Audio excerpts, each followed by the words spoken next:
आपने ये देखना है कि जो हमने एनर्जी सेक्टर को किस तरह से किया हुआ है।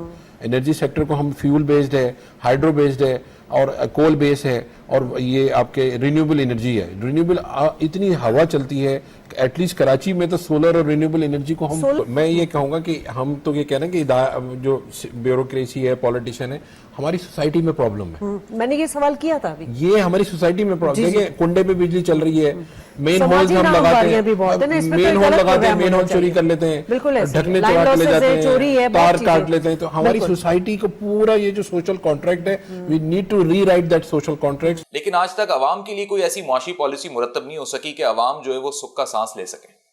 देखिए हमारी जो मईशत की जो टीम है वो हमेशा से, मैं ये समझता हूँ कि वो एक कमज़ोर टीम रही है। और एक आप देख लें पिछले 10 साल से, 15 साल से या 20 साल से 5-6 चेहरे हैं जो घूम घूम कर आते हैं मुख्तलिफ अदवार में, और मैं ये समझता हूँ कि ये आउटडेटेड लोग हो गए और इन पे बिल्कुल हमें बैंक नहीं करना चाहिए, बल्कि इन पे मेरे हिसाब से तो पाबंदी होनी चाहिए इस्लामाबाद के दाखिले के ऊपर। मैं नाम नहीं लूँगा किसी का, मगर 7-8 लोग ये आउटडेटेड लोग हैं। नियर मिलीनियंस का दौर है, जेंसीस का दौर है। वहाँ से आप नौजवान 25 साल का, 30 साल का जो बच्चा है, जो हार्वर्ड से या स्टैनफोर्ड से या कैम्ब्रिज से या ऑक्सफोर्ड से जो पढ़ा हुआ है और जिसका एक इंटरनेशनल एक्सपोजर है, जो वहाँ तालीम दी जा रही है, वो पाकिस्तान या हमारी जैसे जो मुल्क हैं वो 100-150 साल आगे है। इन तमाम केसेस में जो प्रोसिक्यूशन रही है, जो लॉ इन्फोर्समेंट एजेंसीज और जो जुडिशरी का रोल रहा है, वो आपने किस तरह बतौर एक कानूनदान देखा है? ये बहुत बाइस्ड है वहाँ की जुडिशरी और उनकी जो लॉ इन्फोर्सिंग एजेंसीज है और जो पुलिस है। ये झगड़ा जो मणिपुर में शुरू कैसे हुआ है, वो शुरू इस तरह से हुआ है कि वहाँ पे 58% आबादी जो है वो क्रिश्चियन का एक्यूज की है। वो एक ट्राइबल पीपल है और उनकी जो लैंड्स हैं वो प्रोटेक्टेड है कि उनको कोई और खरीद नहीं सकता। 42% हिंदू मिटियाई लोग हैं जो सिर्फ वैली में रहते हैं, उनको इजाजत दी है कि तो हाई कोर्ट मणिपुर ने ये ऑर्डर दिया है कि ये जो प्रॉपर्टीज हैं, जो प्रोटेक्टेड प्रॉपर्टीज हैं, वो ये खरीद सकते हैं और दूसरे लोग भी। तो उसके ऊपर जब ये प्रोटेस्ट किया इन लोगों ने, तो उस प्रोटेस्ट के उसमें 4 मई को 140 लोगों को इन्होंने कत्ल कर दिया और कोई 60,000 लोग डिस्प्लेस हुए हैं, 12,000 बिल्डिंग्स जला दी हैं इन्होंने, औरतों के रेप्स किए हैं। अच्छा, उसके बाद हुआ ये कि 19 जुलाई को एक वीडियो वायरल हुई जिसमें ये क्रिश्चियन खवातीन को रोडों पे दंगा परेड करवा रहे थे और पुलिस भी उसमें नजर आ रही है मणिपुर स्टेट की। किसी इदारे के ऊपर हर दिन, किसी इंडिविजुअल के ऊपर, किसी पॉलिटिशियन के ऊपर, के वो सिर्फ उन्हीं के मारने के लिए बैठे हैं, उनके पास और कोई काम नहीं। देखिए अभी जो हालात चल रहे हैं, आपके इकोनॉमिक फ्रंट पे टोटल मेल्टडाउन हो गया है, ठीक है, पॉलिटिकल इनस्टेबिलिटी है, आपके पास जो है वो एलसी खोलने के पैसे नहीं हैं, आपके पास हज़ारों कंटेनर्स पोर्ट पे पड़े हुए हैं, आपके पास जो है वो 30 ईयर्स से 70% आपकी आबादी जो कि 14 करोड़ है, वो उसके लिए कोई रोड मैप है किसी के पास कि क्या उनको एम्प्लॉयबल बनाना है या उनको एक जो है एक बैंड बनाना है मर्सनरीज का। इन बुरी हालात में आप मोहसिन नकवी को आप लोगों ने सेलेक्ट किया as a caretaker CM, chief minister of the largest province of this country. Sir आपने जो है वो इस तरह की वो जाके 45 लोगों ने जाके इलेक्शन कमीशन में अपने इस्तीफे का कहा कि हम नहीं कर रहे, और पहले तो आप 6 महीने से कर नहीं रहे थे कि मैं इंडिविजुअल लूँगा, एंड इन वन गो आपने सारे 125 लोगों का कर दिया। तो ये मेरा बेटा बाहर से पढ़कर आया था कि मैं सीएसएस करूँगा, पाकिस्तान में रहूँगा, रात को उसने बैग पैक कर लिया कि इस वक्त ये लोग जो कर रहे हैं कि फवाद चौधरी साहब को पकड़ लिया, उनका रिमांड हो रहा है, कपड़ा डाल के एक सीनियर लॉयर को लेकर आ रहे हैं, तो क्या आपको लग रहा है कि ये सीरियस हैं कि पाकिस्तान की कोई स्टेबिलिटी हो जाए? क्या ये चाहते हैं कि पाकिस्तान को इस टर्मोल से निकालें? मुझे तो नहीं लगता। अगर हमारे आपसे ज़ाती इख्तलाफात हैं या सियासी इख्तलाफात हैं, ज़ाती इख्तलाफात को छोड़ें, मेरा आपसे सियासी इख्तलाफ है, तो मैं पर्सनल अटैक्स करने लगूँ। मैं किसी एक पार्टी की बात नहीं कर रहा, मैं कह रहा हूँ ये यंगस्टर्स को हम क्या मैसेज देते हैं? देखिए, मैं जब पहली दफ़ा टीवी पे जा रहा था तो मैंने अपने वालिद मोहतरम से, अल्लाह बख्शे उनको, उनसे पीस ऑफ एडवाइस पूछी। ज़ाहिर है वो पोस्ट डॉक्टरेट से PhD थे और पढ़े लिखे इंसान थे, माशाल्लाह। तो उनसे मैंने पूछा कि आप मुझे एक पीस ऑफ एडवाइस दें, तो उन्होंने कहा कोई भी ऐसी बात नहीं कहना टीवी पे किसी के बारे में कि जब वो तुम्हारे सामने आए तो तुम उससे आंख ना मिला सको। वाह बिल्कुल।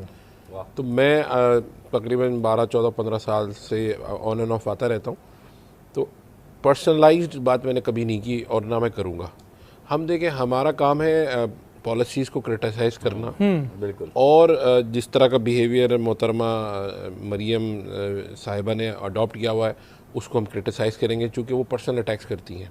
किसी पे भी नहीं करनी चाहिए, किसी कि को भाई भी। ये खान साहब ऐसे हैं, खान साहब वैसे हैं, इनकी बेगम ऐसी है, उनकी सहेली ऐसी है। तो आप सियासी बात करें कि भाई इनकी ये माशी पॉलिसी इस तरह की गलत थी, इनकी जो है वो फॉरेन पॉलिसी में ये फॉल्ट्स थे, तो बात समझ में आती है। मगर अगर आप पर्सनलाइज्ड अटैक करेंगे तो फिर ज़ाहिर है फिर जवाब भी उसी तरह का। फिर आपको पता है कि यहाँ पे भी हमारे पास भी एक सोशल मीडिया का ब्रिगेड। सुप्रीम कोर्ट के अहकामात कहाँ खड़े हैं? देखें, मरियम बीबी जो है, मुझे ऐसा लगता है कि इनका जो मेंटल बैलेंस है वो दुरुस्त नहीं है, और वो जो फरमाती, जिस तरह से वो गुफ्तगू करती हैं और जिस तरह से वो चीज़ों को नरेट करती हैं, वो सारी चीज़ें इनके वालिद ने और इनके चचा ने की हुई है। 35 साल से 1985 से हम इस ख़ानदान को भुगत रहे हैं। कराची के लोग, पाकिस्तान के लोग, पंजाब के लोग, इनके पास क्या चीज़ है ये शोकेस कर सकते हैं। इनको शर्म आनी चाहिए इस तरह की ये गुफ्तगू फरमाती हैं कि ये हो गया वो। लंदन में कौन बैठा हुआ है, भगोड़ा कौन है, डरपोक कौन है, सबको पता है। करोड़ों अरबों रुपए के करप्शन के लोगों के ऊपर केसेस हैं, और किस मुंह से ये लोग आते हैं और बात करते हैं। आप ये बताएं कि आपने पाकिस्तान को 35 सालों में दिया क्या है? क्या इंडस्ट्रियलाइजेशन की है? क्या आपने लिटरेसी रेट बढ़ा दिया है? आपने एक्सपोर्ट्स बढ़ा दिए हैं? आपने सिर्फ वो काम किए हैं जिससे आपकी लूट खसूट होती है। रिसेंटली इन्होंने सोलर पे एग्जेम्पशन दी है, और सुलेमान शरीफ सारा सोलर का काम टर्की से कर रहे हैं, और उस पे इतने ट्रेड बेस्ड मनी लॉन्ड्रिंग हो रही है आजकल, अभी इस वक्त। तो ये कंटिन्यूटी है इन लोगों की। इनके सोर्स ऑफ इनकम क्या है? जब हम कॉरिडोर से गुजरते थे, हॉस्टल में तो रहते नहीं थे, तो वहाँ पे लड़कियों की रोने की आवाज़ आती थी।